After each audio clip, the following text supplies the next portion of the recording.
Hello, Bulldog fans, and it's the day before the day, and I'm not just talking about turkey. Although there will be some turkey around, I'm not sure I'll be able to eat because, as people know too well, that the Egg Bowl day is one of those days where knots are tied in your stomach, in your heart, in your brain, all sorts of things, because that's why it's such a great rivalry. Games like this do this to fans. However, Steve, you and quite a few people believe that Mississippi State should go into Oxford with a pretty positive attitude. Yeah, you do, David. You feel like State's playing its best football of the season right now, and you saw that last weekend against Arkansas. The State offense gets rolling. The State defense continues to be dominant. So you feel good about that on paper. But this ball game's not played on paper. Had it been played on paper last year, Mississippi State wins going away. That's why in this rivalry you can never take anything for granted because Ole Miss has nothing to play for other than pride itself. They will come out ready to go because they know this is the end for them. Well, as we learned too in college sports, pride counts. Sometimes pride counts more than what you team may be perceived to play for, and that's what makes it college ball special in that regard. Yes, we talk about this game not being played on paper. I think since 2011 season was the last time that you would say the clearly favored team came out the winner. So that's been a pretty the underdogs have a great record in this, and some years you'd say underdog maybe 2 or 3 points. The other thing is the visiting team has won the last 3 games as well. So there's that always unpredictable element to it, almost going back to the 1990s when home and visitors almost swapped around. So putting all that aside, all the intangibles, let's talk about the teams. If you're matching them up, you have to sit there and say that, yes, the Bulldogs look superior, if not greatly so at some areas, certainly so on the defensive side of the ball, ground game, meshed against an Ole Miss team that just throws the ball anytime, every time. So you've got the home run element against the slow and steady bunch. I think Ole Miss's best chance to score in a ball game is with the big play. I mean, I don't know that they can methodically drive it down the field and then get into the red zone. The red zone has been a real trouble area for them, and State's been really good against the run and in the red zone. And again, nobody's really run the football with any great success against Mississippi State, save Benny Snell, and that I think Bulldogs like to have that ball game back for sure. But we don't know the availability of Scotty Phillips. Certainly, every injured Rebel that's not out for the season will certainly give it a go. It'd probably be a game-time decision. But Scotty Phillips, Isaiah Willard, they'll get out and try to do some things against this Bulldog defense. And really, nobody's been able to, I guess you'd say, David, run for a living against this team, but Ole Miss doesn't do that. They kind of run to keep you honest, and so they'll try to dial up A.J. Brown, so the Bulldog secondary is going to have their biggest game of the year. We've talked about this a little bit this week, too, that State in the last couple of games, not out of choice, out of necessity, made an adjustment at the safety position with John Abram moving out to the star/linebacker position, C.J. Morgan stepping in, and other guys. And we don't know that Ja'Quarius Landry will be available this game, but even if he is, would you expect him to stay with that? Because Abram has played so well in that position, and that could be a wild card that the Rebel offense is not planned on. I think Jonathan Abram could probably play anything. He could probably quarterback if you wanted him to. He's just that skilled of an athlete. But I like him at that nickel safety position because, number one, you can bring him on interior blitzes. You can bring him off the edge. He's great in coverage. He matched up with a Biletnikoff finalist. Now, he'll match up with a Biletnikoff semifinalist in some respects this weekend with A.J. Brown. But, he was paired up with Judy against Alabama, held him to one of its worst games of the year. And so I don't think there's anything Jonathan Abram can't do. And I do believe he is a wild card, and he's really elevated his play since making the move to the nickel safety position. Landrews, they don't have to rush him back. They can wait and get him eligible for the bowl game. But C.J. Morgan has proven to be a very serviceable reserve for Coach Bob Shoop's defense. And I think the configuration that State has played the last couple weekends is probably the way to go.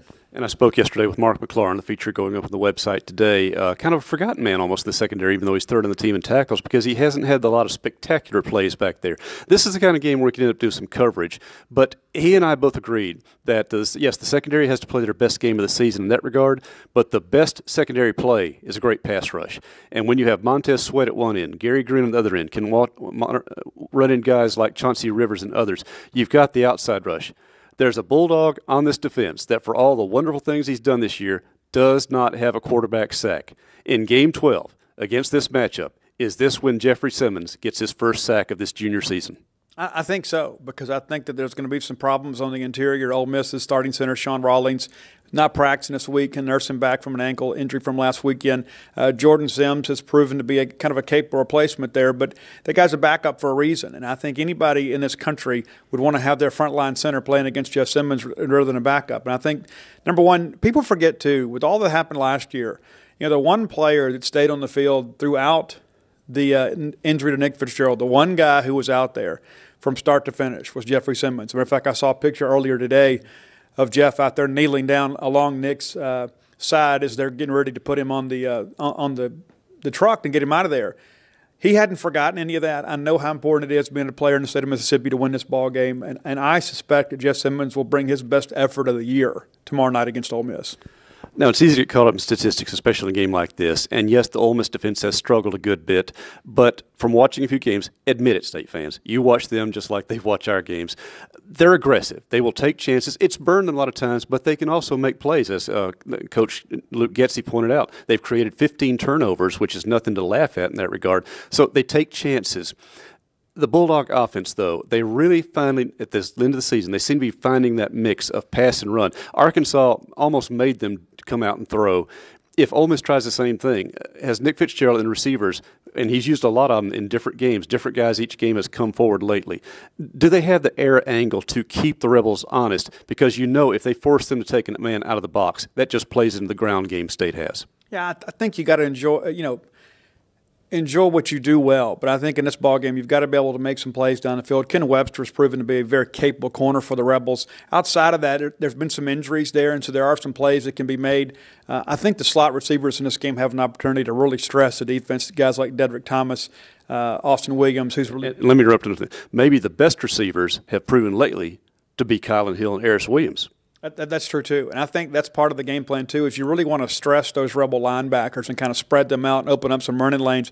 Float the ball out to Kylan Hill in space, and then you make them kind of respect what you do, that you're a little bit more balanced and maybe perhaps people realize. And that's the thing I think when you look at last week. State played football like they wanted to play in every facet last weekend. They only had to punt the one time, and I think that's probably the only thing Joe Moorhead would like to have back. He's mentioned he's not a big fan of punting. Hopefully they won't have to punt this weekend. But the bottom line is these Bulldogs should be ready to go. They are playing a very talented and dangerous Ole Miss team, but nothing to lose. So, David, who knows what to expect?